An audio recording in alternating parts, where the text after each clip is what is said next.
साथ बैठे हुए हमारे सभी साथीगण, बहुत ही सम्मानित मेरी मातृशक्ति माता और बहनों, प्यारे बच्चों और हमारे मोती कॉलोनी से आए हुए सभी साथीगण, कॉलोनी से और आए हुए सभी मेरे दोस्त, आज बहन जी हम भी आपके बीच में, चुनाव चल रहा है, चुनाव के लिए प्रार्थना करने के लिए आए हैं, वोट की अपील करने के लिए आए हैं।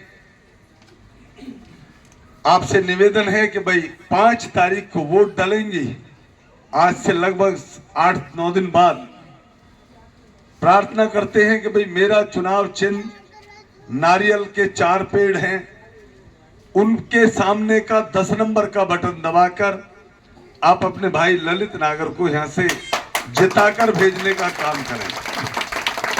भाइयों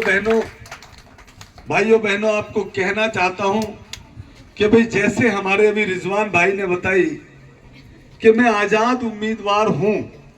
आजाद उम्मीदवार जो जीत कर जाता है हमेशा वो सत्ता पक्ष में रहता है।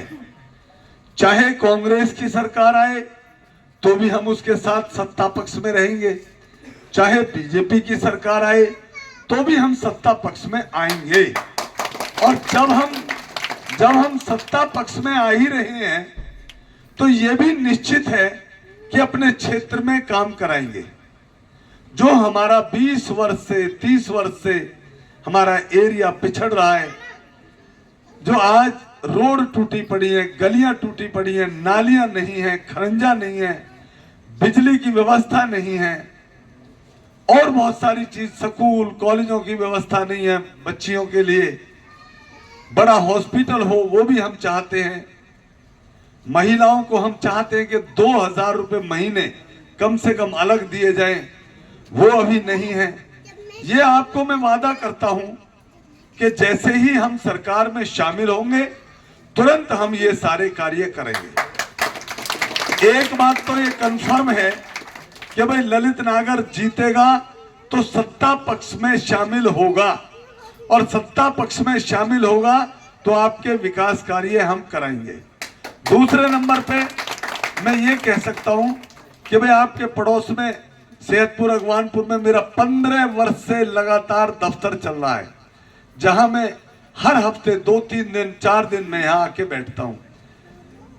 चाहे मैं चुनाव पीछे हारा तो भी मैं आपके बीच में आता जाता रहा, चाहे मैं चुनाव जीता तो भी मैं आपके बीच में आता जाता रहा। अब बात यह है कि मैं तो इस आधार पे आपसे वोट मांग रहा हूं कि भाई आपको मैं विश्वास दिलाता हूं आने वाले समय में हम सत्ता पक्ष के साथ बैठेंगे, शामिल होंगे और अपने क्षेत्र में विकास कार्य कराएंगे। और ना ही हम ऐसे कि भाई एक बार जीत के चले गए फिर लौट के नहीं आए। आज जो विधायक है बीजेपी का, 5 वर्ष पहले लोगों ने उसको जिताकर भेजा था। सच बताना, मैं किसी भाई से झूठ नहीं बुलवाना चाहता, क्या इन 5 वर्षों में वो कभी यहां आया? बताओ जरा, क्या वो कभी आया 5 वर्ष में? कोई एक ईंट भी खरंजा लगाया हो? कभी कोई ट्रांसफार्मर जल गया, कभी कोई वो कराया हो, कभी किसी के दुख सुख में शामिल हुआ हो? अगर विधायक बन के बैठना ही था तो ऐसे आदमी को क्यों बनाए? क्या लाभ? मुख्यमंत्री उनके थे, प्रधानमंत्री उनके थे, सब कुछ सिस्टम उनका था खुद का। फिर भी अगर हमारे क्षेत्र में आज हम सेहतपुर आते हैं तो सेहतपुर से पहले 1-1 फुट पानी हमेशा भरा रहता है पेट्रोल पंप के सामने, चाहे बारिश हो या ना हो। क्यों भाई, कभी वो दिखाई नहीं देता? पर दिखाई तो जब दे जब वो इधर आए, कभी आता ही नहीं। तो ऐसे आदमी को मैं कहना चाहता हूं, ऐसे आदमी को वोट एक बार दे दी लेकिन बार बार उसको वोट नहीं देनी चाहिए। जो आदमी 5 साल में दर्शन नहीं हुए तो आगे तो मुझे नहीं लगता कि कभी आप उसका नाम भी सुन लेंगे। आज मैं आपको बताना चाहता हूं, हमारी इस विधानसभा में 60-62 गांव भी हैं। गांवों में उसका बुरा हाल है, बहुत खिलाफत है, कॉलोनियों में वो जा नहीं सकता। आपकी तो अच्छी कॉलोनी है, साफ सुथ है, लेकिन ऐसे भी है जहां 1-1 फुट के खड्डे, पानी भर रहा है, उनमें वो वोट मांगने भी नहीं जा सकता। आज ये हालत है।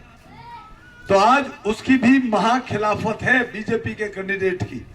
अब बात ये आती है अगला, एक कांग्रेस का है, वो धोखे से, छलबाजी से, पैसे दे दे के हमारी टिकट को काट के ले आया। टिकट तो वो ले आया, लेकिन आज वो न 3 में न 13 में कहीं पर भी नहीं है। कोई जानता नहीं, कोई पहचानता नहीं। आप उसको नहीं जानते, वो आपको नहीं जानता। ना आपको ये पता उसका गांव घर कहाँ है, ना उसको आपका पता कि आपकी कॉलोनी कौन सी है। आज वो सड़क पे यूं गोल गोल घूम के चला जाता, कोई मीटिंग नहीं होती। मैं आज बताना चाहता हूं, हमारे बहुत सारे साथी बैठे, मेरी बात याद रखना, वो जमानत भी अपनी नहीं बचा पाएगा। मतलब 3-4 हजार वोटों पे वो सिमट जाएगा, तो भाई उसके लिए भी वोट खराब करनी बेकार है। और एक आधा कैंडिडेट है, आपकी नॉलेज में है, दुनिया चुनाव लड़ती है लेकिन कोई फायदा नहीं। साथियों, आपके आशीर्वाद से हम जीत की तरफ आगे बढ़ रहे हैं। अगर आपका और आशीर्वाद हमारे ऊपर हो जाए तो निश्चित रूप से विजयी होगी। विजय होने के बाद सरकार में शामिल होंगे और आपके, मैं कहता हूं, विकास कार्यों के हम कभी नहीं छोड़ेंगे। हम संघर्षशील आदमी है, मेहनती आदमी है, कोशिश करेंगे कि अपने क्षेत्र को और क्षेत्रों की तरह चमकाने का काम करेंगे।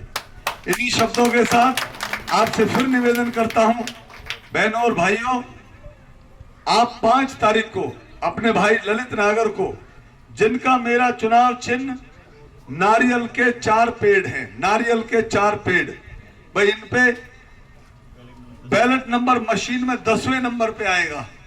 एक किसी ने षड्यंत्र करने के लिए ललित नागर नाम से और फार्म भर दिया, तो उसका ख्याल रखना है। वो हमारे बाद में आता है, वो केवल इसलिए भरा है कि ललित नागर की वोट जिससे कट जाए। तो आपने ध्यान रखना है कि 10 नंबर पे ललित नागर और निशान होगा, किसका होगा बहन जी? नारियल का।